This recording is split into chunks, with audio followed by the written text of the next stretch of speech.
नमस्कार दोस्तों, आप सभी का स्वागत है आपके अपने यूट्यूब चैनल पढ़ लो पर। दोस्तों आज हम क्लास 12 के पॉलिटिकल साइंस यानी कि राजनीति विज्ञान के दोस्तों चैप्टर 8 जिसका नाम है दोस्तों भारतीय राजनीति नए बदलाव, उसके दोस्तों सारे ऑब्जेक्टिव यानी कि सारे एमसीक्यू आज हम देखने जा रहे हैं। दोस्तों इसमें आपको सभी वो एमसीक्यू कराए जाएंगे जो परीक्षा की दृष्टि से महत्वपूर्ण है, और दोस्तों इसमें जितने भी एमसीक्यू कराए जाएंगे उनकी दोस्तों पीडीएफ आपको फ्री में दी जाएगी। दोस्तों इसकी पीडीएफ आप कैसे डाउनलोड करेंगे मैं इसको आपको आगे बताता हूँ। दोस्तों चलिए बिना टाइम वेस्ट करते हुए अपने इस वीडियो को चालू करते हैं। दोस्तों जो हमारे इस वीडियो का पहला प्रश्न है वह यह है दोस्तों कि हिंदुत्व को भारतीय राष्ट्रीयता के आधार के रूप में लोकप्रिय करने वाले विचारक कौन थे। दोस्तों इसका सही आंसर हो जाएगा option number B, Vinayak Damodar Savarkar. इन्होंने दोस्तों हिंदुत्व को भारतीय राष्ट्रीयता के आधार में लोकप्रिय किया था, यानी कि हिंदुत्व का जो आइडियोलॉजी है, जो विचार है, एक विचार के रूप में विनायक दामोदर सावरकर के द्वारा दिया गया था। तो ऑप्शन नंबर बी हमारा सही हो जाएगा। दोस्तों सावरकर के अनुसार भारतीय होने की अनिवार्य शर्त क्या है। दोस्तों ने जो हमारे सावरकर जी थे उन्होंने कुछ शर्त बताई थी जो एक भारतीय होने के लिए क्या होनी चाहिए, अनिवार्य होनी चाहिए। दोस्तों वही शर्त को पूछा जा रहा है। दोस्तों ऑप्शन ए है भारत में जन्म लेना, ऑप्शन बी है भारत को मातृभूमि मानना, ऑप्शन सी है भारत को पितृभूमि और पुण्यभूमि दोनों मानना, और ऑप्शन डी है दोस्तों भारत की नागरिकता प्राप्त करना। दोस्तों जो सावरकर ने भारत होने के लिए अनिवार्य शर्त मानी थी दोस्तों वो थी ऑप्शन नंबर हमारी सी, यानी कि भारत को पितृभूमि और पुण्यभूमि दोनों मानना। सावरकर जी का मानना था कि हिंदू वही है, यानी कि भारतीय वही है जो क्या है, जो भारत को अपनी पितृभूमि और पुण्यभूमि दोनों मानता है, यानी कि अपना फादरलैंड और अपना होली लैंड दोनों मानता है जो भारत को, वही क्या है, भारतीय है। तो ऑप्शन नंबर सी हमारा इसमें क्या हो जाएगा, करेक्ट हो जाएगा। दोस्तों हमारा अगला प्रश्न है 28 नवंबर 1858 की घटना किससे संबंधित है। यानी कि दोस्तों इनमें चार घटनाएं जो नीचे दी गई हैं ऑप्शन में, इनमें से कौन सी ऐसी घटना है दोस्तों जो 28 नवंबर 1858 से संबंधित है। दोस्तों ऑप्शन ए है राम जन्मभूमि आंदोलन, नहीं दोस्तों ये नहीं संबंधित है क्योंकि ये तो 1990 के दशक में हुआ था, 90-91 में हुआ था। दोस्तों ऑप्शन बी है निहंग सिखों द्वारा जन्मभूमि स्थल पर नियंत्रण, हाँ दोस्तों ये सही है क्योंकि दोस्तों जो निहंग सिख थे उन्होंने क्या किया था, हवन पूजन किया था जो श्री राम जन्मभूमि है वहाँ पर। ठीक दोस्तों, यानी कि वहाँ पर उन्होंने क्या किया था दोस्तों, अपना नियंत्रण एक रूप से स्थापित किया था। कब, 28 नवंबर 1858 को। ठीक दोस्तों, तो ऑप्शन नंबर बी हमारा इसमें सही हो जाएगा। दोस्तों अगला हमारा प्रश्न है 28 नवंबर 1858 को निहंग सिखों ने क्या किया। दोस्तों मैंने आपको भी बताया ऑप्शन नंबर बी जो इसका है, जन्मभूमि स्थल पर पूजन और हवन किया, यानी कि 28 नवंबर 1858 को जो निहंग सिख थे दोस्तों, जो सिख कम्युनिटी के कुछ संत थे, उन्होंने क्या किया दोस्तों, वहाँ पर जाकर राम जन्मभूमि पर, दोस्तों वहाँ पर जन्मभूमि पर पूजा किया और दोस्तों वहाँ पर हवन किया, यानी कि ऑप्शन नंबर बी हमारा दोस्तों करेक्ट हो जाएगा। दोस्तों हमारा अगला प्रश्न है फैजाबाद जिले को वर्तमान में किस नाम से जाना जाता है। यानी कि दोस्तों जो फैजाबाद जिला है जिसका नाम बदल दिया गया है, अब उसको किस जिले के नाम से जाना जाता है। क्या उसको प्रयागराज से जाना जाता है, क्या वाराणसी से जाना जाता है, क्या अयोध्या से जाना जाता है, क्या गोरखपुर से। दोस्तों हम सभी जानते हैं जो फैजाबाद का नाम है वो वर्तमान नाम है दोस्तों अयोध्या, जो कि इसका पुराना नाम था लेकिन इसे बाद में बदल दिया गया था। तो दोस्तों जो फैजाबाद नाम था इसे हटा दिया गया है, अब जिसका पुराना नाम अयोध्या था वही इसका नाम रख दिया गया है। तो दोस्तों फैजाबाद जिले का वर्तमान नाम क्या है, अयोध्या। दोस्तों हमारा अगला प्रश्न है अयोध्या विवाद का समाधान किस संस्था के निर्णय से हुआ। दोस्तों हम सभी जानते हैं जो अयोध्या विवाद का समाधान है वो दोस्तों सर्वोच्च न्यायालय के मतलब निर्णय से हुआ। दोस्तों इसमें ऑप्शन नंबर सी हमारा सही हो जाएगा, सर्वोच्च न्यायालय। 1984 के आम चुनाव में लोकसभा पार्टी कांग्रेस पार्टी को लोकसभा में कितने सीटें मिली। दोस्तों इसका प्रश्न का आंसर हमें देना है। दोस्तों ऑप्शन नंबर ए है 415, ऑप्शन नंबर बी है दोस्तों हमारा 315, ऑप्शन नंबर सी है दोस्तों हमारा 515, ऑप्शन नंबर डी है दोस्तों हमारा 350। दोस्तों इसका हमारा सही आंसर हो जाएगा ऑप्शन नंबर दोस्तों हमारा ए 415, यानी कि दोस्तों 1984 के आम चुनाव में कांग्रेस को 415 सीटें प्राप्त हुई थी। दोस्तों हमारा अगला प्रश्न है राजनीति विज्ञान में कांग्रेस प्रणाली की समाप्ति किस वर्ष मानी जाती है। यानी कि दोस्तों भारतीय राजनीति में राजनीति विज्ञान में जो कांग्रेस प्रणाली की समाप्ति है वह किस वर्ष से मानी जाती है। दोस्तों इसका सही आंसर हो जाएगा दोस्तों ऑप्शन नंबर हमारा सी 1989। ठीक दोस्तों 1989 दोस्तों इस वर्ष को क्या माना जाता है, इस वर्ष से माना जाता है कि कांग्रेस प्रणाली जो थी, जो कांग्रेस का प्रभुत्व था, वो क्या हो गया है दोस्तों, एक रूप से भारतीय राजनीति से या भारतीय राजनीति विज्ञान से समाप्त हो गया है। यहाँ पर राजनीति हमें लिखना था, लेकिन मैंने विज्ञान जोड़ दिया है गलती से। दोस्तों हम आगे बढ़ते हैं अगले प्रश्न की तरफ। दोस्तों हमारा अगला प्रश्न है, 1989 के लोकसभा चुनाव में कांग्रेस पार्टी ने कितनी सीटें जीती? तो दोस्तों इसका सही आंसर हो जाएगा हमारा दोस्तों ऑप्शन नंबर बी, 197। ठीक दोस्तों, हमारा अगला प्रश्न है दोस्तों, भारतीय राजनीति में राष्ट्रीय स्तर पर गठबंधन राजनीति का प्रारंभ कब हुआ? यानी कि दोस्तों गठबंधन का प्रारंभ भारतीय राजनीति में राष्ट्रीय स्तर पर कब से हुआ है, पूछा जा रहा है दोस्तों। दोस्तों गठबंधन राजनीति राष्ट्रीय स्तर पर दोस्तों हम सभी जानते हैं दोस्तों कब प्रारंभ हुई दोस्तों, 1989 में प्रारंभ हुई, यानी कि ऑप्शन नंबर सी। दोस्तों अगला प्रश्न है हमारा, अन्य पिछड़ा वर्ग को आरक्षण देने से जुड़े विवाद को क्या कहा जाता है? दोस्तों ऑप्शन ए है सामाजिक न्याय मुद्दा, ऑप्शन बी है आरक्षण प्रश्न, ऑप्शन सी है मंडल मुद्दा, ऑप्शन नंबर डी है पिछड़ा वर्ग मुद्दा। तो दोस्तों इसको कहा जाता है ऑप्शन नंबर सी, यानी कि मंडल मुद्दा। ऑप्शन नंबर सी दोस्तों इसमें हमारा क्या है दोस्तों, पूर्ण रूप से करेक्ट है। ठीक दोस्तों, हमारा अगला प्रश्न है, राष्ट्रीय मोर्चा सरकार को किन दो राजनीतिक समूहों ने समर्थन दिया? दोस्तों ऑप्शन नंबर ए है कांग्रेस और वाम मोर्चा, ऑप्शन नंबर बी है दोस्तों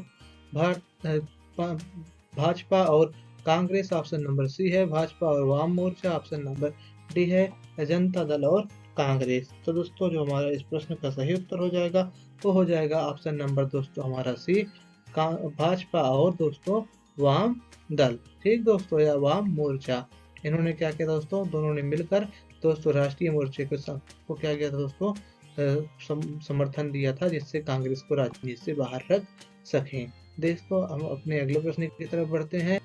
अगला प्रश्न है दोस्तों, 1989 के बाद तो 2014 तक लोकसभा में पूर्ण बहुमत प्राप्त करने की स्थिति क्या रही? दोस्तों ऑप्शन नंबर ए है हर चुनाव में बहुमत मिला, ऑप्शन नंबर बी है केवल कांग्रेस को बहुमत मिला, ऑप्शन नंबर सी है किसी भी एक दल के पूर्ण बहुमत नहीं मिला, ऑप्शन नंबर डी है केवल क्षेत्रीय दलों को बहुमत मिला।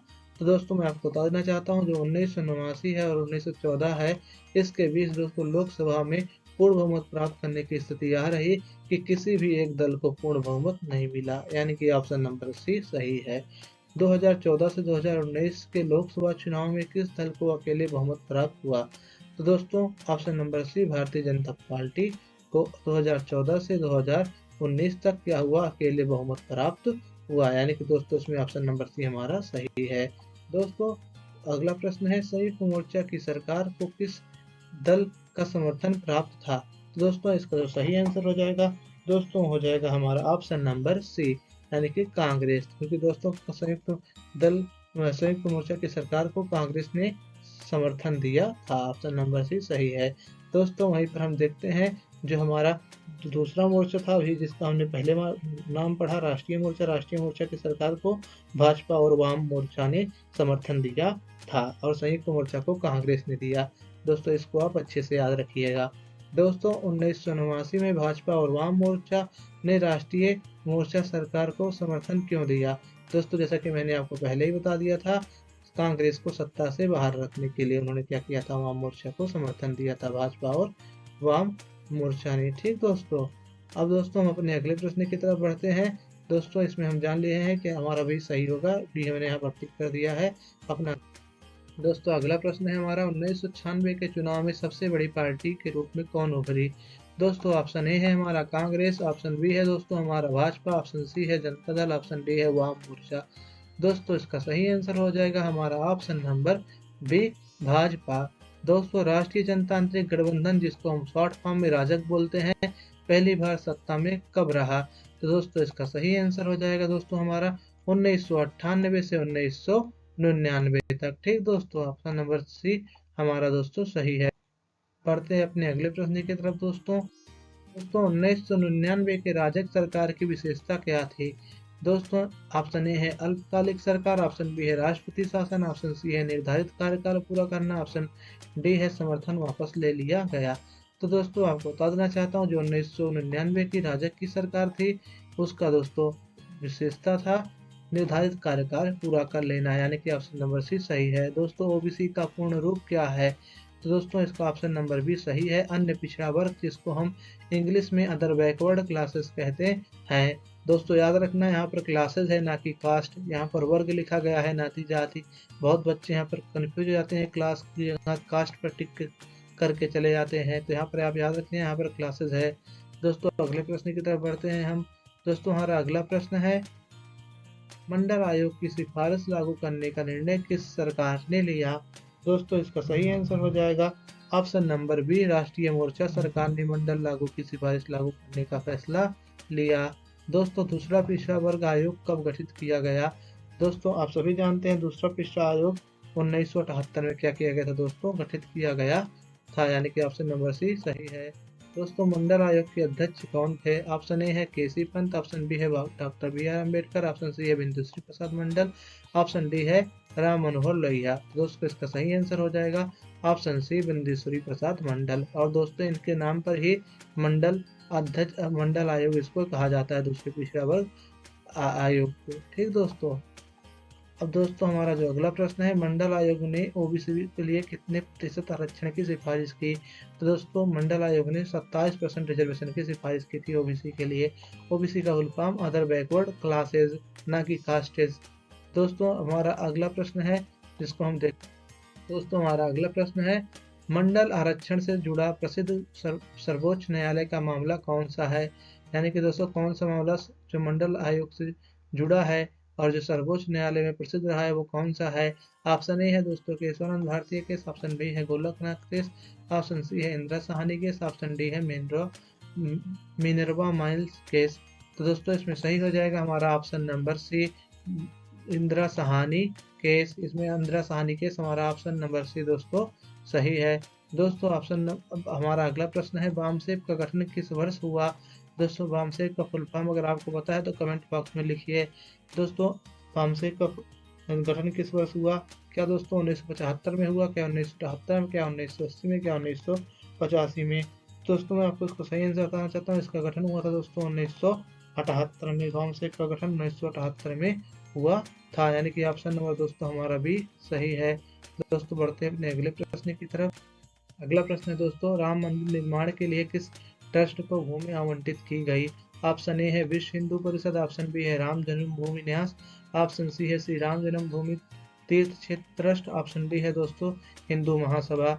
दोस्तों इसका जो सही आंसर हो जाएगा दोस्तों हो जाएगा श्री राम जन्मभूमि महातीर्थ ट्रस्ट, यानी कि दोस्तों जो श्री राम जन्मभूमि तीर्थ ट्रस्ट है उसको क्या किया गया दोस्तों, भूमि दी गई। ठीक दोस्तों, ऑप्शन नंबर सी इसमें दोस्तों हमारा सही है।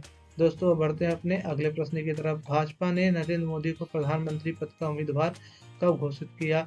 दोस्तों ऑप्शन ए है 2012, ऑप्शन बी है 2013, ऑप्शन सी है 2014, ऑप्शन नंबर डी है 2015। तो दोस्तों इसका सही आंसर हो जाएगा 2013। दोस्तों बहुत लोग 2014 करके चले जाते हैं, जो कि दोस्तों दर्द होता है। दोस्तों 2013 ही सही है, क्योंकि दोस्तों भाजपा को उसने 2013 में ही क्या किया था दोस्तों, अपना प्रधानमंत्री उम्मीदवार या प्रधानमंत्री का जो दावेदार है वो घोषित कर दिया था भाजपा ने। दोस्तों बच्चे 2014 के इलेक्शन को जोड़कर 2013 की जगह 2014 ही टिक करके चले जाते हैं, लेकिन दोस्तों ये गलत हो जाता है। जो भाजपा ने अपने उम्मीदवार घोषित किया था प्रधानमंत्री पद के लिए नरेंद्र मोदी को 2013 में किया था। दोस्तों अगला प्रश्न है हमारा, बामसेब का फुल फॉर्म क्या है, यानी कि पूर्ण रूप क्या है? दोस्तों इसका फुल फॉर्म है backward and minority communities employees federation, यानी कि ऑप्शन नंबर ए सही है। दोस्तों बहुजन समाज पार्टी के संस्थापक थे, यानी कि दोस्तों जो बहुजन समाज पार्टी थी उसके संस्थापक कौन थे? ऑप्शन ए है दोस्तों मायावती, ऑप्शन नंबर बी है दोस्तों काशीराम, ऑप्शन नंबर सी है दोस्तों Mulayam Singh, option number D है चंद्रशेखर। तो दोस्तों इसका सही आंसर हो जाएगा ऑप्शन नंबर बी काशीराम। दोस्तों अगला प्रश्न है हमारा, 1989 में गठबंधन सरकार बनने का मुख्य कारण क्या था? दोस्तों ऑप्शन नंबर ए कांग्रेस की मजबूती, ऑप्शन नंबर बी करिश्माई नेतृत्व, ऑप्शन नंबर सी किसी दल को बहुमत न मिलना, ऑप्शन नंबर डी राष्ट्रपति शासन। दोस्तों इसका सही आंसर हो जाएगा किसी दल को बहुमत न मिलना, क्योंकि दोस्तों किसी दल को बहुमत नहीं मिल पाया, इसीलिए क्या हुआ, गठबंधन सरकार का दौर आया 1989 के बाद। दोस्तों अगला प्रश्न हमारा, हिंदुत्व को भारतीय राष्ट्रीयता के आधार के रूप में किसने लोकप्रिय किया? तो दोस्तों इसके लिए हमारे पास चार ऑप्शन है। ऑप्शन नंबर ए है गोलावलकर, ऑप्शन नंबर बी है Deendayal Upadhyay, option number C है Vinayak Damodar Savarkar, option number D है दोस्तों श्यामा प्रसाद मुखर्जी। दोस्तों इसका सही आंसर हो जाएगा Vinayak Damodar Savarkar, option number C. इन्होंने ही हिंदुत्व को भारतीय राष्ट्रता के आधार पर क्या किया दोस्तों, लोकप्रिय किया था। दोस्तों हमारा अगला प्रश्न है, किस न्यायालय के निर्णय से ढांचे का ताला खोला गया। दोस्तों ऑप्शन ए है उच्च न्यायालय, ऑप्शन बी है सर्वोच्च न्यायालय, ऑप्शन सी है फैजाबाद जिला न्यायालय, ऑप्शन डी है इलाहाबाद न्यायालय। दोस्तों इसके लिए सही ऑप्शन है हमारा ऑप्शन नंबर सी, फैजाबाद जिला न्यायालय। ठीक दोस्तों, ऑप्शन नंबर सी करेक्ट है। दोस्तों फैजाबाद का नाम बदलकर अयोध्या हो गया है, आप याद रखिएगा। अयोध्या जिले से कितने लोग हैं, अटेंडेंस लगाएं अपनी। या अम्बेडकर नगर से कितने लोग हैं, वो भी अटेंडेंस लगा सकते हैं, क्योंकि अम्बेडकर नगर और अयोध्या पहले एक ही था।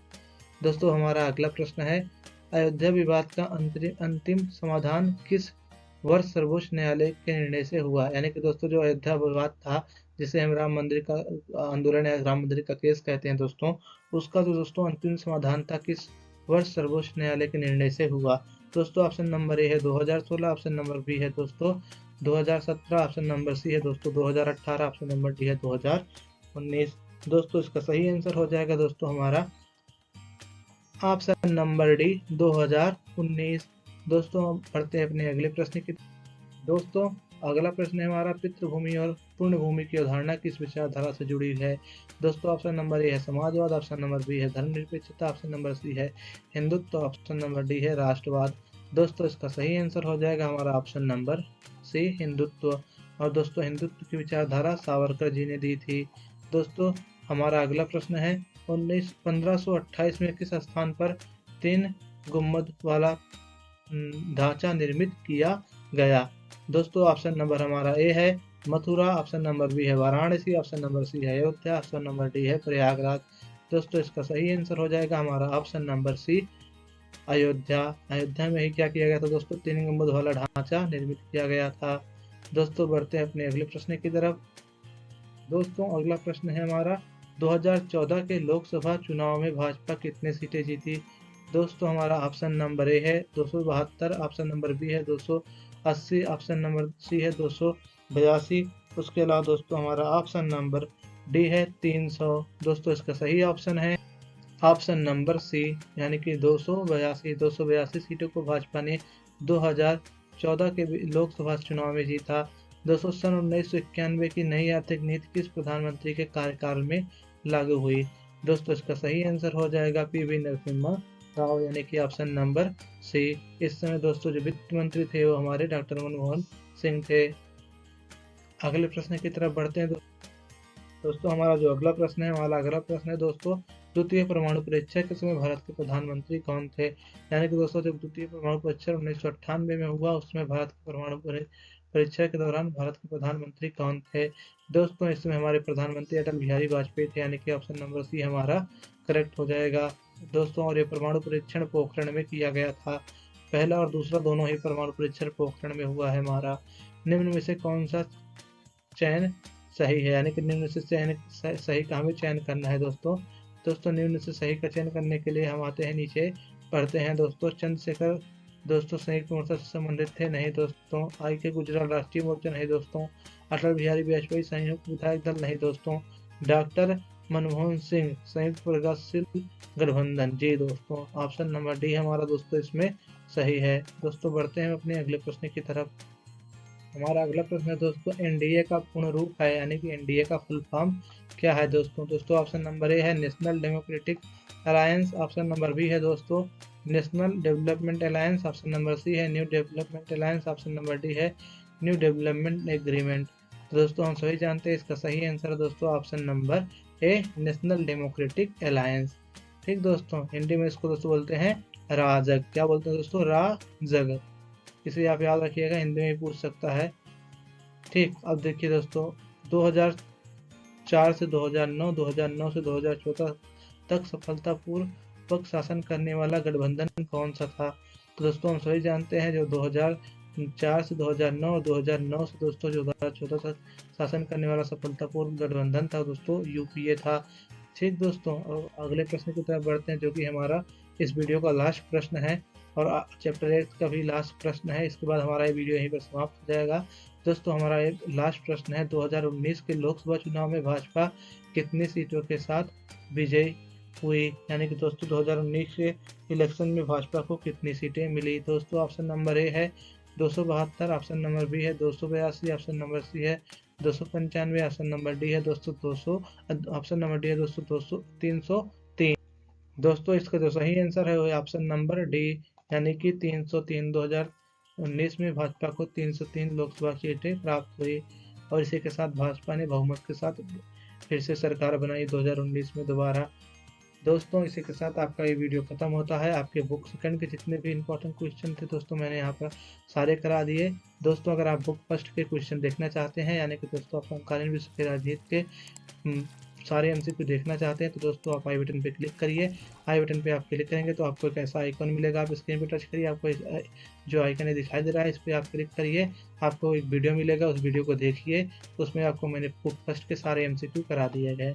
अगर दोस्तों अभी तक मैंने जितने एमसीक्यू कराए आप उन सभी की पीडीएफ डाउनलोड करना चाहते हैं तो दोस्तों आप डिस्क्रिप्शन बॉक्स में जाइए, वहाँ पर आपको दोस्तों इन सभी की पीडीएफ मिल जाएगी। दोस्तों अगर आप हमारे चैनल पर नए हैं प्लीज़ हमारे चैनल को सब्सक्राइब करिए। दोस्तों अगर आप यहाँ तक वीडियो में बने रहे तो उसके लिए बहुत बहुत धन्यवाद, क्योंकि दोस्तों जितने बच्चे वीडियो देखते हैं उसमें से 90% बच्चे लास्ट तक नहीं बने रहते हैं। दोस्तों ये प्रश्न अगर आप करके परीक्षा में जाएंगे तो दोस्तों आपके सारे के सारे प्रश्न एमसीक्यू के सही होंगे। दोस्तों मैं कहूँगा आप इस वीडियो को एक बार नहीं 2 बार देखिए, 3 बार देखिए, 4 बार देखिए, जितना बार आप देख पाइए उतना बार देखिए दोस्तों, क्योंकि दोस्तों जो वीडियो एमसीक्यू के माध्यम से आप देखेंगे उससे आपकी मेमोरी बनेगी और मेमोरी से ही क्या होता है दोस्तों आपका एमसीक्यू सॉल्व होगा। मैं तो कहूँगा जब आप अपने एग्जाम के लिए जा रहे हैं तब भी आप इसे चालू करके रख दीजिए। आप जब अपनी तैयारी कर रहे हैं, आप जब अपना रेडी हो रहे हैं एग्जाम के लिए, पेन कॉपी कलम रख रहे हैं, तब भी इसे वीडियो चालू कर दीजिए और रख दीजिए। आप सुनते रहिए, आप काम करते रहिए, आप खाना खाते रहिए, तब भी इसको सुनिए, जिससे क्या हो दोस्तों आपको सारे एमसीक्यू अच्छे से याद हो जाएं और दोस्तों आपका समय का भी यूटिलाइजेशन हो सके, अच्छे से उपयोग हो सके। दोस्तों अगर अभी तक आप हमारे चैनल पे नहीं गए हैं तो दोस्तों आप जाइए, आपको सारे जो चैप्टर हैं हमारे पॉलिटिकल साइंस के उनके हिंदी में एक्सप्लेनेशन मिल जाएंगे पूरे इमेज के साथ, पूरे अच्छे अच्छे एनसीईआरटी कार्टून के साथ और जो हमारे एनसीईआरटी के जितने भी मैप हैं उनके साथ। दोस्तों आप अन्य वीडियो जिस विषय पर भी चाहते हैं प्लीज़ कमेंट बॉक्स में बताइए, मैं उस पर आपके लिए वीडियो बनाऊंगा। दोस्तों अगर वीडियो में कोई भी त्रुटि हुई है तो दोस्तों प्लीज़ उसके लिए आप मुझे कमेंट बॉक्स में बताइए, मैं उस त्रुटि को सुधारने की कोशिश करूंगा। दोस्तों अब मैं आपको मिलता हूँ किसी अन्य वीडियो में, तब तक के लिए दोस्तों पढ़ लो। 1986 में भाजपा की राजनीति के केंद्र में कौन सी दो प्रमुख घटनाएं रहीं?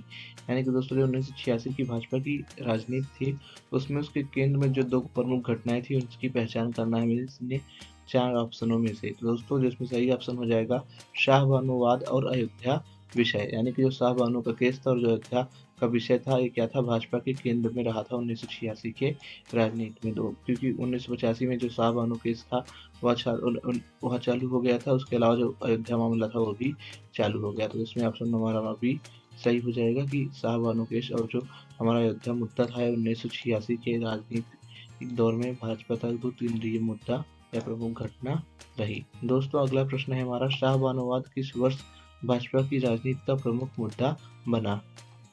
दोस्तों इसका उत्तर हो जाएगा 1986, ऑप्शन नंबर सी। अगर आपसे सिर्फ पूछे कि शाहबानो जो वाद था या जो शाहबानो जो केस था वो कब आया था तो उसका आंसर होगा 1985। ठीक दोस्तों, लेकिन अगर ये पूछे कि भाजपा का मुद्दा कब बना तो इसे आप लिखेंगे 1986, लेकिन ये जो केस था ये 1985 में क्या आया था, यह केस 1985 में आया था। तो आप दोनों का डिफरेंस याद रखिएगा। ठीक, भाजपा का मुद्दा 1 साल बाद बन रहा है और जो केस आया है 1985 में आया है, यानी कि 1 साल पहले। ठीक दोस्तों बढ़ते हैं अपने अगले प्रश्न की तरफ, जो कि हमारे इस वीडियो का लास्ट प्रश्न होने वाला है। दोस्तों इस वीडियो का हमारा लास्ट प्रश्न है, भाजपा ने प्रारंभिक दौर में किस विचारधारा को अपनाने की घोषणा की थी? यानी कि दोस्तों जो भाजपा थी उसने जो घोषणा की थी प्रारंभिक दौर में विचारधारा को अपनाने की, कौन सी विचारधारा थी? दोस्तों इसका सही आंसर हो जाएगा ऑप्शन नंबर सी, गांधीवादी समाजवाद। ठीक दोस्तों, तो दोस्तों इसी के साथ आपका ये वीडियो समाप्त होता है। दोस्तों अगर आप चैप्टर 1, 2, 3 4th, 5th, 6th या 7th किसी भी चैप्टर के दोस्तों आप एमसीक्यू देखना चाहते हैं पॉलिटिकल साइंस के, दोस्तों आप हमारे चैनल पे जा सकते हैं। सभी के एमसीक्यू जो हैं हमारे चैनल पे अपलोड किए जा चुके हैं, आप उसको देख सकते हैं। सभी के जितने भी हमारे चैप्टर हैं पॉलिटिकल साइंस के, सभी के दोस्तों हमारे चैनल पे एक्सप्लेनेशन भी दी गई है, एनसीईआरटी मैप, कार्टून, इमेज और जितने भी एनसीईआरटी के इंपॉर्टेंट बॉक्स हैं उसके साथ। तो दोस्तों अगर आपको समय मिलता है तो प्लीज़ एक बार हमारे चैनल पर जाइए और इन सभी वीडियो को देखिए। अगर आपको पसंद आता है तो प्लीज़ दोस्तों हमारे चैनल को सब्सक्राइब करिए और दोस्तों हमारे इस वीडियो को लाइक भी करिए। अगर दोस्तों आपसे इस वीडियो में मतलब थोड़ा भी आपको हेल्प मिला इस वीडियो से तो दोस्तों प्लीज़ आप हमारे इस वीडियो को लाइक करिए। अगर दोस्तों आप इस वीडियो का पीडीएफ डाउनलोड करना चाहते हैं, दोस्तों आप पीडीएफ इसका डाउनलोड करने के लिए आपसे डिस्क्रिप्शन में जाइए। डिस्क्रिप्शन में आपको एक लिंक मिलेगी, आप उस पर क्लिक करेंगे, आपका पीडीएफ तुरंत डाउनलोड हो जाएगा बिना किसी पैसे के। आपको इसमें फ्री पीडीएफ दी जाती है मेरे हर एक वीडियो में। दोस्तों अगर आप तक अभी तक हमारे हर एक वीडियो को नहीं देख पाए हैं, आप तक हमारा हर एक वीडियो अभी तक नहीं पहुंचा है तो प्लीज़ हमारे सारे वीडियो को देखिए, क्योंकि दोस्तों मैंने अपने सारे वीडियो अपने चैनल पे अपलोड कर रखे हैं और सबके वीडियो में मैं पीडीएफ फ्री देता हूं। तो आप अगर इस वीडियो का पीडीएफ फ्री डाउनलोड करना चाहते हैं प्लीज़ आप डिस्क्रिप्शन में जाइए, आपको वहाँ पर एक मिलेगा लिंक जहाँ पर लिखा होगा पीडीएफ फ्री, तो वहाँ पर आप क्लिक करेंगे तुरंत आपको पीडीएफ मिल जाएगी। मैं आपको एक बात ये भी बता देना चाहता हूँ, मैं जितनी भी चीज़ें पढ़ाता हूँ दोस्तों वो सभी चीज़ें जो नई एनसीईआरटी आई है 2025 और 2026 वाली, जिसमें आप देखेंगे हर एक एनसीईआरटी में नीचे लिखा रहता है कि रीप्रिंट 2025-2026, दोस्तों उसी एनसीईआरटी के अनुसार मैं पढ़ाता हूँ। मैं कोई भी चीज़ें पुरानी नहीं पढ़ाता हूँ, मैं सभी चीज़ें नहीं पढ़ाता हूँ, क्योंकि दोस्तों कुछ नई चीज़ें हमारे एनसीईआरटी में ऐड हो गई हैं। जैसे कि बाबरी मस्जिद वाले केस में देखेंगे आप, कुछ पुरानी चीज़ें हटा दी गई हैं और कुछ नई चीज़ें ऐड कर दी गई हैं। तो बच्चों आप डाउट मत करिए, मैं पूरा का पूरा जो सिलेबस पढ़ा रहा हूँ दोस्तों नई एनसीईआरटी से ही पढ़ा रहा हूँ। आप ये मत सोचिए कि मैं पुरानी एनसीईआरटी से पढ़ा रहा हूँ। जितना भी मेरा सिलेबस है, जितना भी चीज़ मैं पढ़ा रहा हूँ आप सभी को, वो इस नई एनसीईआरटी से पढ़ा रहा हूँ जो रिप्रिंट हुई है 2025-26 में। दोस्तों मेरे सभी जितने भी वीडियोस मेरे यूट्यूब पे अवेलेबल हैं सब दोस्तों न्यू एनसीईआरटी के हैं, ठीक दोस्तों। तो दोस्तों आप इसमें डाउट मत करिएगा कि मैं पुरानी एनसीईआरटी से पढ़ाया हूँ, क्योंकि बहुत सारे यूट्यूब चैनल अभी तक पुरानी एनसीईआरटी से ही पढ़ा रहे हैं, लेकिन मेरे सारे वीडियो जो हैं वो नई एनसीईआरटी के वीडियो है। तो दोस्तों अगर आपको हमारा वीडियो पसंद आया है प्लीज़ हमारे वीडियो को लाइक करिए, हमारे चैनल को सब्सक्राइब करिए। आपको मिलते हैं किसी अन्य वीडियो में, तब तक के लिए पढ़ लो।